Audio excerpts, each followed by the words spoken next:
This is the bedroom here. Melvin Addison would do anything to protect the small home he and his wife Adriana own in Lake Charles. I've been here for a good while, over 15 years, and I mean, it wasn't the best house in the world, but it was my house. He even rode out ferocious Hurricane Laura in 2020. I found out I got a flesh-eating bacteria infection from the hurricane.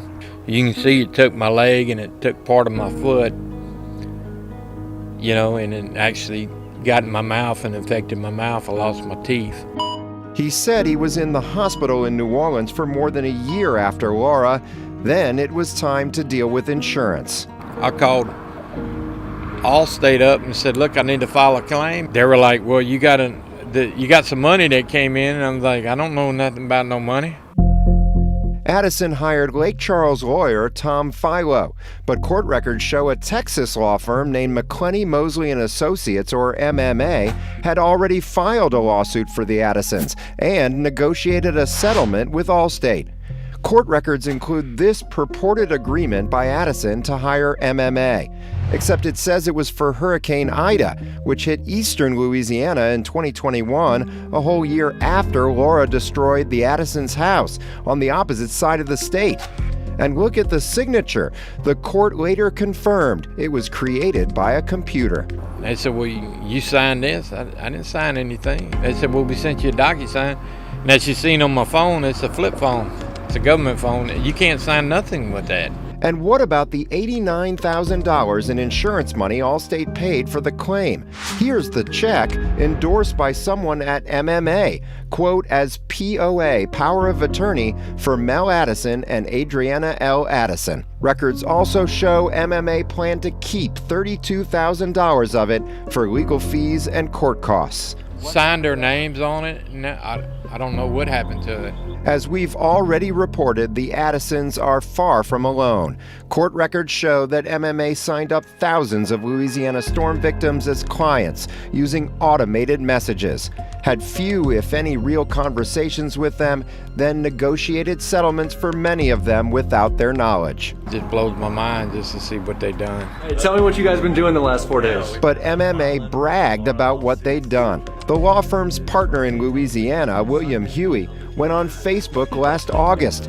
bragging about filing 1,800 Hurricane Laura lawsuits in the Western District Court in just 4 days. And Broke, how's it going? The Western District of Louisiana. MMA's Houston-based partner, Zach Mosley, told YouTuber Dmitry Lipinski in December that MMA was harnessing new technology to help more storm victims than ever before. I think we have something like 15,000 clients right now in Louisiana, and we're helping rebuild the state.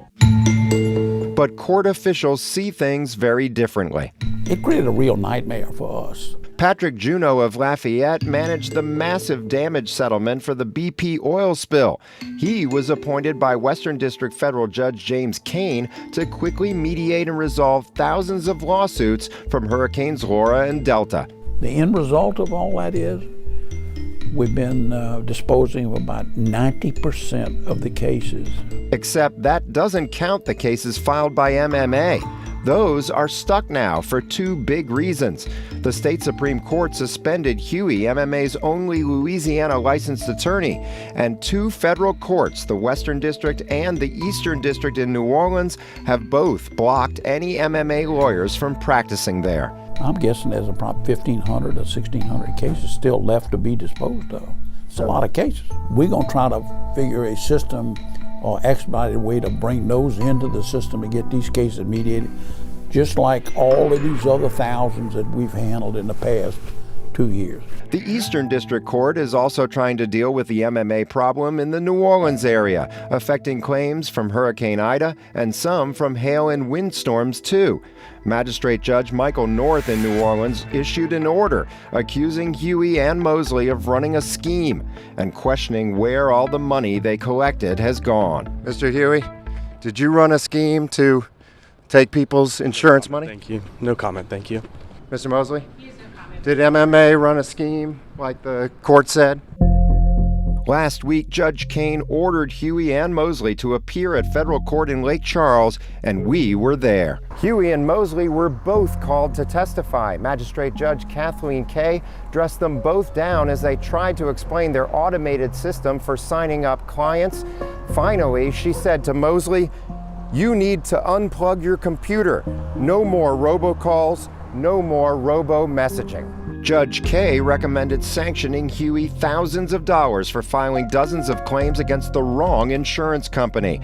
For example, MMA sued State Farm for 2 houses owned by Albert Duplantis, but one of them was actually insured by a different insurer. Because more than 2 years have passed since Hurricane Laura, it's too late to file a new lawsuit against the correct insurance company. I had to mortgage my house that was already paid for. I had to mortgage it to live on. That was the living room and kitchen. Melvin Addison can certainly relate to that. My heart goes out to them too, because that's not right. In March, Judge Kane stepped in and ordered MMA to transfer the Addisons' insurance funds to their local attorney. And now they've filed a new lawsuit against Huey and MMA in state court, accusing them of theft, forgery, fraud, and money laundering.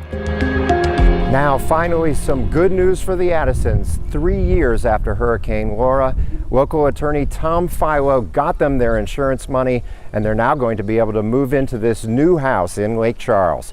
Reporting from Lake Charles, David Hammer, Eyewitness News.